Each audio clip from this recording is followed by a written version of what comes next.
Bonjour à tout le monde, bienvenue sur ma playlist Bourse faut-il investir sur.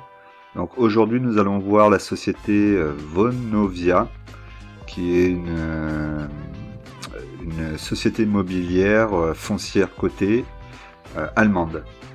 Donc Vonovia SE est spécialisée dans la détention et la gestion d'actifs immobiliers résidentiels. Immobilier composé de 489 709 unités s'élève en valeur de marché à 58,9 milliards d'euros. Le nombre d'employés de 10 622 personnes. Pour les chiffres, donc déjà on peut voir que Vonovia est à 51,82 €, donc plus 0,04%. Alors on peut voir que la capitalisation est de 29 324 000. La valeur de l'entreprise 53 944 millions. Donc on voit que l'écart est quand même assez important, donc la dette doit être aussi très dette de 24 620 millions. Donc effectivement elle est plutôt importante. Alors après il faudrait comparer avec les entreprises du même secteur en foncière, hein. Je connais pas trop les entreprises foncières. Le PER, donc le PER est de 9,83 pour cette année. On voit que cette année il n'a pas l'air d'être si élevé que ça. Le rendement est de 3,44%. Donc il n'a pas été versé en 2020. Déjà ça c'est un signe que lorsqu'il y a une crise, il ne faudra pas trop compter sur cette société. Par contre, on a quand même une moyenne aux alentours de 3%, 3,5% de rendement, ce qui est pas trop mal. Ensuite, on va regarder, le cours de référence est à 51,80 €, donc on est à 51,82 €, donc au-dessus du cours de référence. Ici on voit le compte de résultat, donc les comptes de résultat en noir le chiffre d'affaires, donc en vert résultat net, en jaune le résultat d'exploitation, et ensuite on voit les marges d'exploitation, c'est la ligne jaune qui se maintient depuis 2020 et pour jusqu'en 2023 a priori. On voit une marge nette, elle, qui se maintient pas et qui a peu tendance à baisser. Bon après ça reste relatif puisqu'on voit qu'on est au-dessus des 100% de marge nette. Forcément ils ont quasiment pas de production. Donc là on va voir donc dans le chiffre d'affaires est en augmentation constante, donc ça c'est positif, hein, puisqu'on sera à 2 milliards 424 millions pour 2021. L'EBITDA lui aussi augmente. Le résultat d'exploitation, il a été mauvais en 2019 mais plutôt bon pour les années à venir. Marge d'exploitation, on voit que mis à part 2019 où là ça a été catastrophique, on est au-delà des 75%, donc c'est plutôt très bien. Le résultat net c'est pareil, on voit qu'il a bien augmenté mis à part pour 2019. Et ce qui est impressionnant c'est plutôt la marge nette à 141% pour l'année 2021. Donc bon, c'est plus que bien. Après ça reste une foncière et ce qui peut poser problème c'est qu'on voit que pour 2023 en projection elle a vraiment tendance à baisser. Je connais pas trop le milieu des foncières, ça me paraît quand même assez explosif d'un côté, négatif de l'autre, donc c'est un petit peu difficile. Le BNA, donc bénéfice net par action, est de 5,27 pour l'année 2021. Le dividende 18, donc ça représenterait pas 15 et 30%. On le verra peut-être un petit peu plus loin tout à l'heure, donc ça c'est pas mal. Ils sont pas en difficulté pour verser le dividende, avec des grosses taux la dette. Après la dette, comme je vous ai dit, hein, on est dans une foncière, donc il va forcément y avoir de la dette pour pouvoir construire, revendre, et ainsi de suite. Le leverage, il est très élevé, hein, puisqu'on est à 12,8. Je dis qu'en général, je n'investis pas sur des entreprises qui ont un leverage au-dessus de 4. Le free cash flow, c'est pareil, il n'y en a pas, on est en négatif. Et il accélère en plus. ROE, on est à 10,4. Pour les capitaux propres, ils ont tendance à un peu tanguer, hein. En 2019, on était à 19 596 et pour l'année 2021, on serait à 32 977 millions. Bon, les capitaux propres couvrent la dette, donc ça c'est positif.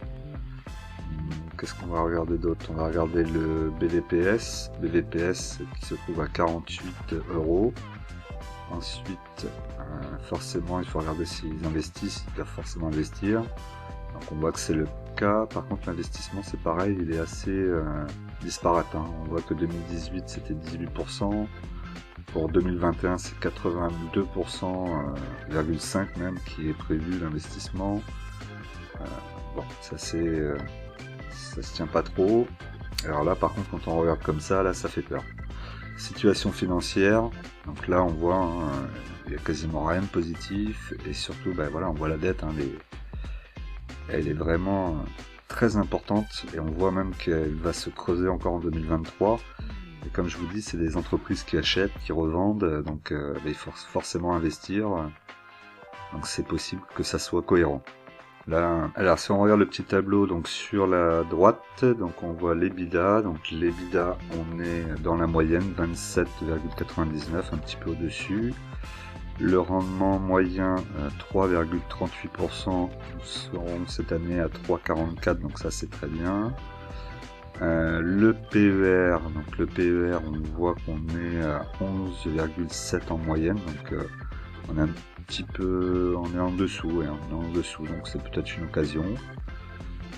Ensuite, les dividendes, donc on voit en dessous des 50%, donc on est plutôt même aux alentours des 40% pour l'année 2021 et 2022. Donc ça c'est plutôt très positif, mais on voit que pour 2019, alors que c'était pas forcément une bonne année, ils ont reversé un dividende pratiquement à 70%. Donc là par contre c'est pas forcément très cohérent pour avoir après une chute derrière. Bon, c'est à voir, faut faire des recherches un peu plus approfondies, mais je dis pas non. Regardez maintenant le graphique. Donc, avant de commencer, je vous rappelle de penser à vous abonner, à cliquer sur la cloche, à liker, à laisser un commentaire pour aider au référencement, et puis me dire aussi ce que vous avez pensé de l'analyse. Et pensez aussi que vous pouvez me rejoindre sur Instagram et Telegram. Alors on est sur le graphique, donc là on peut voir qu'il y a une grosse bougie là, donc une belle petite descente sur le support à 51,40 €, qui est à mon avis un très bon support pour acheter. Là c'était le premier achat, pourquoi pas déjà essayer de rentrer un petit peu là-dessus. Malgré les fondamentaux, donc que j'ai du mal à interpréter du fait que je ne connais pas trop le milieu foncier, on voit que l'action a quand même une belle tendance haussière, hein. C'est plutôt pas mal. Là on a vu un petit crack. Et ensuite là c'est en train de repartir, donc ici peut-être que c'est en train de... Ouais, quoi qu'on a quand même les points hauts qui sont de plus en plus bas, on le voit ici. Difficile à dire, là peut-être oui, pour rentrer une première fois ici, commencer à se positionner, pourquoi pas, essayer de rentrer là, et après attendre de voir ce qui va se passer. On voit les moyennes mobiles là, elles vont se croiser, elles se sont croisées ici, donc on a une chute, voir ce qui va se passer derrière. On le voit là, on est en position baissière, donc même si ça devait taper et remonter, je pense que ça va continuer un peu à bouger ici, à rester ici. Il va falloir que ça consolide un petit peu avant de pouvoir repartir. Donc là, vous pouvez essayer d'acheter à 51,40 déjà pour entrer. Par rapport au graphique, le graphique est plutôt intéressant. Donc à voir. Voilà, c'est à vous de faire votre choix. Les fondamentaux sont limites. Donc refaites une petite analyse de votre côté. Et par contre le graphique lui plutôt pas mal au final, hein. C'est plutôt haussier. Donc pourquoi pas. Voilà, alors peut-être pas tout d'un coup, hein, on met pas all-in évidemment, mais comme je vous ai dit en plusieurs fois, première étape, attaquer ici, prenez un petit peu, et puis ensuite essayez de voir ce que ça va faire, est-ce que ça va casser le support, et ce support auquel cas deviendrait résistance, ou est-ce qu'au contraire elle va commencer à consolider ici, et dans ce cas si elle consolide dans ce range ici entre 51,40 et 55,38, il y a de fortes chances après qu'elle reparte à la hausse. Donc si elle repart à la hausse, ça sera tout bénef pour vous. Voilà. Allez, je vous dis à très vite. N'hésitez pas à laisser des commentaires.